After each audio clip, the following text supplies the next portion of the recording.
have this vivid memory of sitting in the bathtub one time and just crying. I think I punched my dad once. You're not in charge of me right now. Like, you just won't leave me alone. I had an epidural in my back, so I couldn't move very well. She just wanted me to keep pushing and keep going. Everybody had one. Like, if you didn't have one, you were looked down upon. This is a show where teenagers share their experiences growing up in today's world. I'm your host, Dr. RJ, and this is A Teen's Perspective.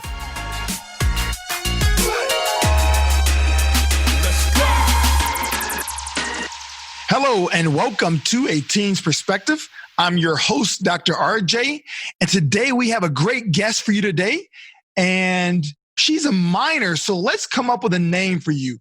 If you could be a superhero, which name would you want? Let's just go with Larry the Lobster, because why not? You say Larry the Lobster? Yeah. I like it. All right. Awesome. Well, let's welcome Larry the Lobster to the show. Hi. All right. Perfect. So let's start off and let's help the audience get to know you a little bit. So just share with us a little bit about your family and share with us your parents' parenting style and the dynamic there at your house. Okay. I'm a Hispanic 14-year-old girl, and my mom is Puerto Rican and Mexican, and my dad is Mexican. Their parenting ways are with the chancla, with the bell, or anything, they're ever fine. And I can't talk back, and instead of getting talked to, when I was younger, I would get sent to the corner. And then in middle school, I would get spanked. And now in high school, I just get talking to now because I don't know. They think I'm too old to get spanked, but I'll still get spanked if I do something really bad, though. What are your thoughts about spankings? Because nowadays it's not as common as it was back when I was a child. Yeah. So with spankings, I really don't like them. They hurt so much. I don't prefer spankings. I rather prefer just getting talked to and understanding of where I went wrong and to see where I can do better on myself and have clarification on how to do better and go from there. Yeah, that makes sense. Now, the reason I would say most parents use spankings is because they are trying to discourage a certain behavior. Now, my question to you is, did it work? In most cases, yes. But most of the time, no.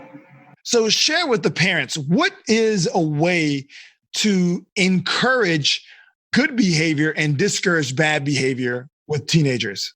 So to encourage good behavior, I feel like what they misunderstand is when a kid is 5 years old, you're going to encourage the good behavior, yay, let's go. And then, when they get older, they stop. And they just encourage not encourage, but they focus on more the bad behavior. So say right now I got in trouble, ways to discipline me on getting in trouble. But if I were to do something good, they don't even pay attention to that anymore. I don't know if that makes sense. Yeah, you actually bring up a really great point. I'm a parent, and you're right about that. It could be oftentimes parents focus on what the child is doing wrong, but do not put the same focus on what the child is doing right. Yes. That's great that you brought that up. I'm glad you shared that. I know you're in 9th grade now. So can you walk us through the middle school experience?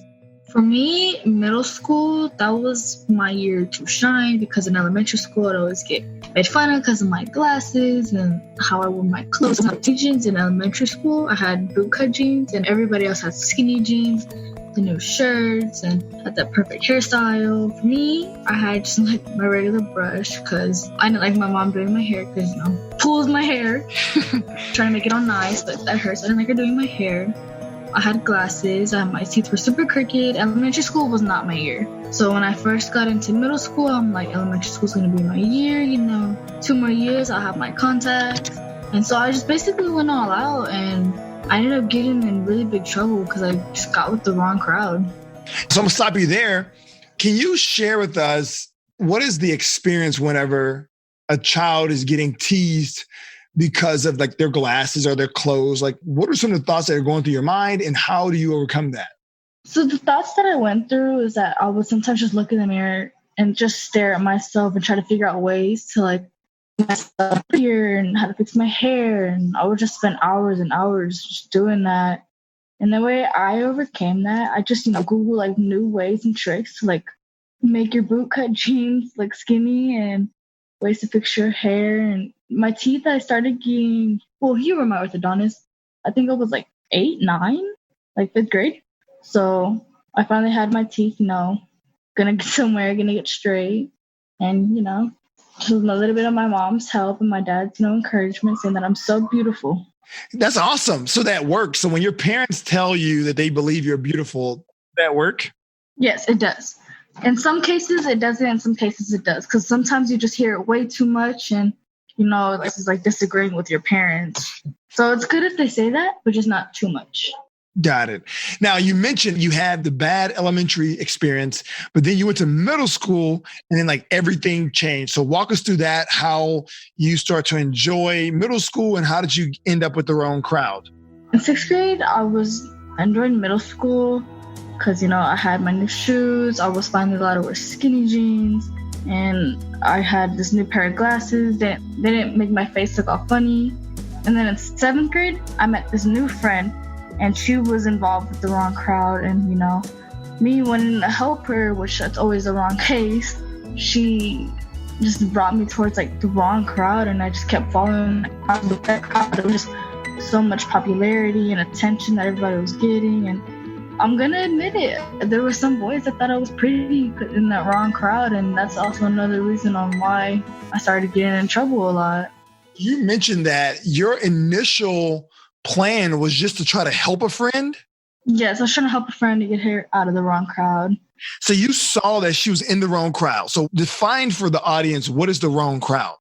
Her friends were always getting in trouble, always disrespecting the teachers, always disrespecting their parents, and, just had no respect anywhere. And they were doing some, like, sneaking out of their house and all that stuff, doing drugs. Oh, I see. Yeah. So basically, the wrong crowd is the kids who are just being disrespectful to everyone. They're disrespecting teachers, they're disrespecting principals, parents, everyone. Yes. And whenever these kids start to disrespect these teachers, other kids see it, and then those kids become the popular kids. Is that how it works?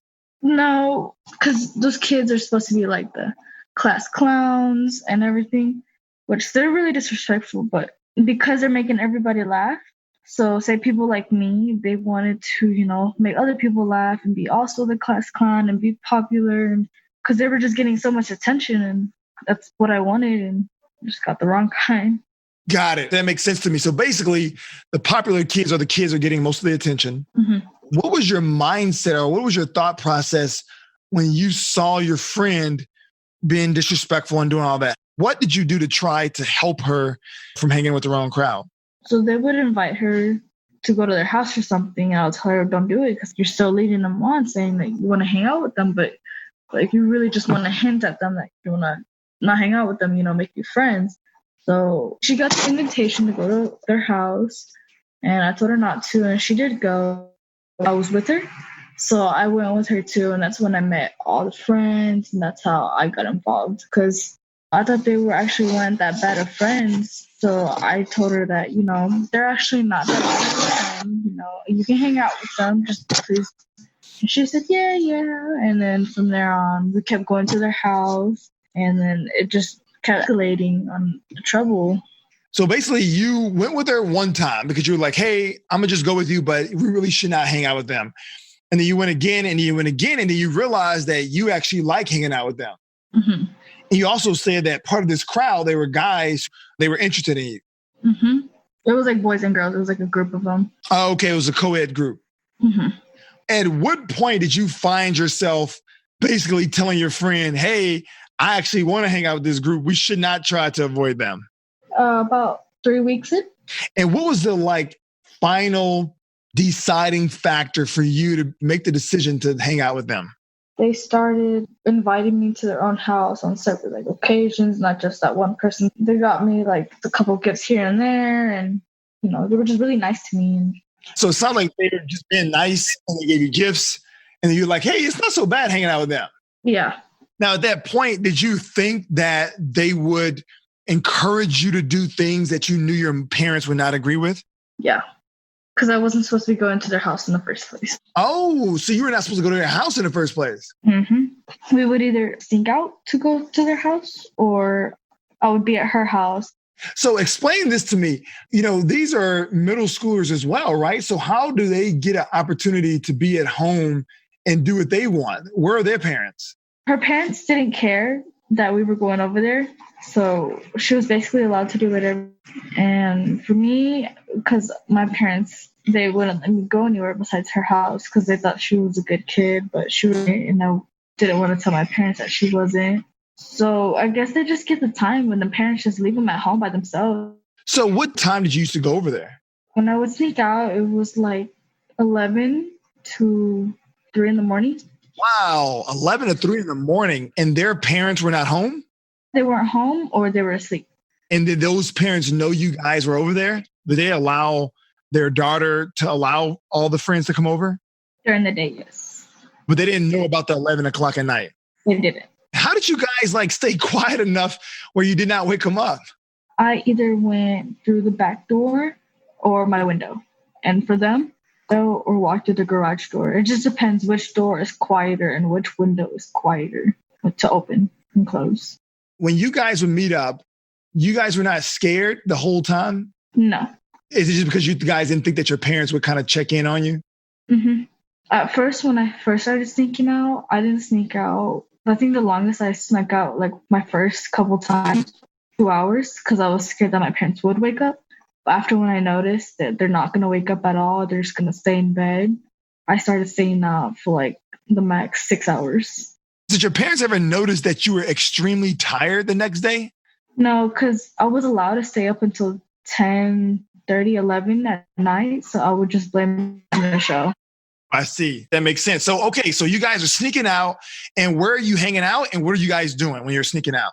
We were hanging out at either somebody's house, the park, or just walking around the neighborhood, and we would either talk, do drugs like weed, and just talk and just hang out and just basically run amok.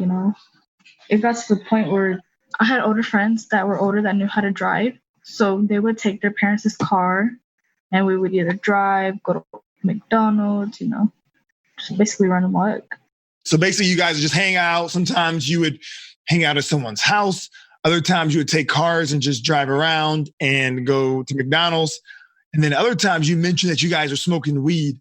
Now, that seems to be something that's pretty common nowadays. So I'm curious to know what thoughts goes through teenagers' mind when they decide to smoke weed, and what keeps you guys deciding to continue in that activity? What goes through our mind is that we want to experience something new. We don't want to be sober anymore. We just want to see how it is to feel a little wacky, I guess. And we continue doing it because we enjoyed having that feeling of just, sober. Even though you enjoy the feeling, does it ever cross you guys' mind that this could be harmful or this could be dangerous? When I first started, yes, I did feel like this can injure, my future kids, and it can damage my skin. For me, yes, when I first started, but it just got to the point where I just got over it and I'm like, I don't even care anymore. Tell me about your first experience when you got caught. I got caught sneaking out from home because we were walking around neighborhoods and the cops pulled up on us and my friends wanted to run, but I knew if we were to run, it would just make it worse in our case. So we just kept walking and they told us to sit down and they basically just took us home. And my parents, I really got in big trouble. They took away my bed, my clothes. They put me in a uniform of just polo shirts and straight jeans and weird looking shoes. And I did get spanked and they cut my hair. I see. Wow. Yeah. I mean, I can imagine, your parents are sound asleep and then all of a sudden they hear a knock on the door and it's a cop and it's you with them. So yeah, I can imagine they were pretty upset. Yeah. Now, you have to tell the audience this because it sounds like that was a traumatic experience, not only for your parents, but also for you. But then you did it again. So tell us the decision to do it again after you got in all that trouble. After all that trouble, a month later, I would say, I got back in touch with my friends, or they got back in touch with me, and we decided, they were like, this time now we got to do more sneakier and not just walk around the neighborhoods. And if we do walk around the neighborhoods, it has to be where there's no light or barely any light. So you guys are like, listen, we learned our lesson. We learned that the only way we get caught is if the cops catch us. So therefore, we can't be walking around neighborhoods. We can't be in the light. We have to be more in the dark, and then they won't see us. Mm-hmm. Tell me about the second time you got caught. The second time I got caught, my dogs, I don't know why, but this is the first time that they ever like barked at me trying to like sneak out. Sneaking out, we had a plan for them to come into my house and, just hang out in my room. And when I went to go open the door, my dog started barking. So basically, it's nighttime. You open the door. How many people are trying to get in? 2. 2 people are trying to sneak in. So you open the door, they walk in, and dogs start barking. What did you guys do? I went outside to go see if they were almost here. So I usually wait outside my house in the front, and then I went to go open the door to sneak out. My dog started barking. Okay, so when the dog started barking, your mom and dad immediately woke up, and did they catch you running back in the house, or how did they catch you? I had my pants on. If I were to have like pajamas on, my parents wouldn't have noticed anything because I went to go act like I went to go let the dogs out. She automatically knew that I was trying to sneak out. Because you were dressed, because you didn't have pajamas. Yeah. Oh, that's what happened. I'm assuming you got in trouble again the same way. I did. The next day, my dad had to go to work. So he was like, we're going to discuss this in the morning. And for now, you're just going to be in your bed, door open. And he moved my dresser over to the window and he locked all the doors and he went to sleep. And I woke up in the next morning. My mom told us and guard. I don't know. It's a thing we have where if we get in trouble, we have to guard the house and wait outside in the cold around that time. And so I basically just stood outside for like 3 hours freezing in the cold. Wow. So you almost had some like Navy SEAL training, huh? Yeah. Was that the last time or did you do it again? I did it again. You did it again? Yes. A third time?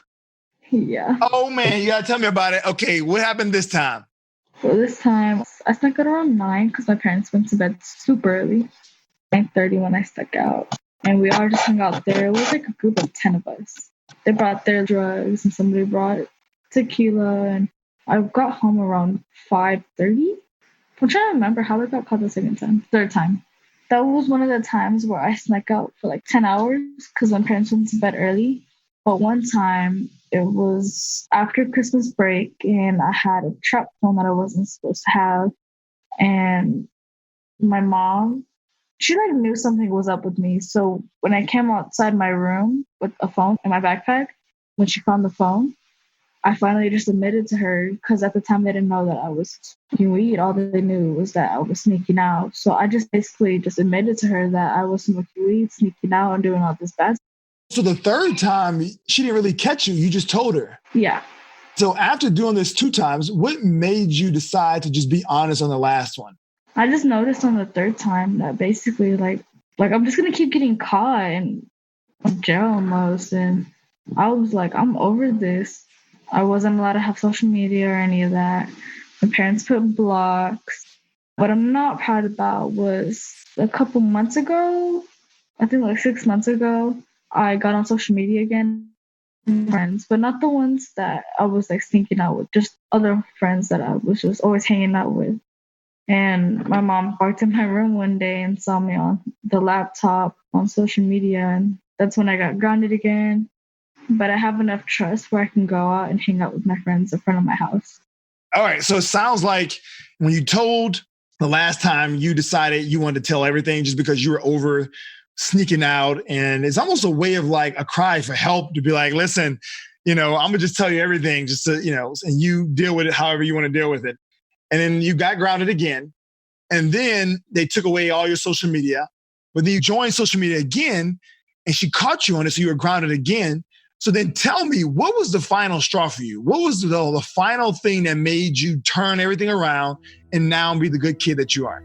After that, getting caught on social media, before that, you were life coaching me and I got my trust back. And the day before I got my trust back, that's when my mom caught me on my social media And basically, I was just really mad at myself. I'm like, really? Like, I just got my trust.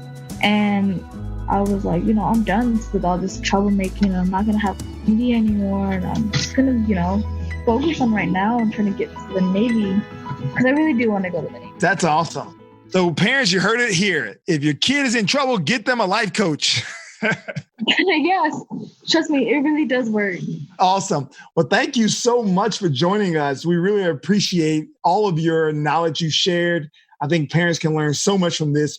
But I'm curious, if you had to give any type of insight to parents, if they have a child who is just not following the rules, what advice or what can you share with this parent to help them? My advice is for you is to, if they have a phone, take away their phone. Actually doing, because sometimes they can just be acting out just for attention, but most of the time their child is acting out because they are involved with the wrong crowd. And if they are, take their phone away, take the social media away, just sit down with them and talk to them. And if whatever they were doing is like super bad, I'm telling you, your child is going to hate you, but they will get over it. Spank them. Great advice. So what you shared was take away the phone, take away social media, and understand for a temporary time, the child is going to hate you, but do not give up, stay the course, because eventually they're going to come around and understand that you did nothing but help them get on the right track. Yes, sir. Well, I hope this interview will help in some way with the relationship between you and your teen. Thank you for listening, and thank you so much for all your support. Please review, rate, and subscribe, and share with a friend. Once again, I'm your host, Dr. RJ, and this is A Teen's Perspective.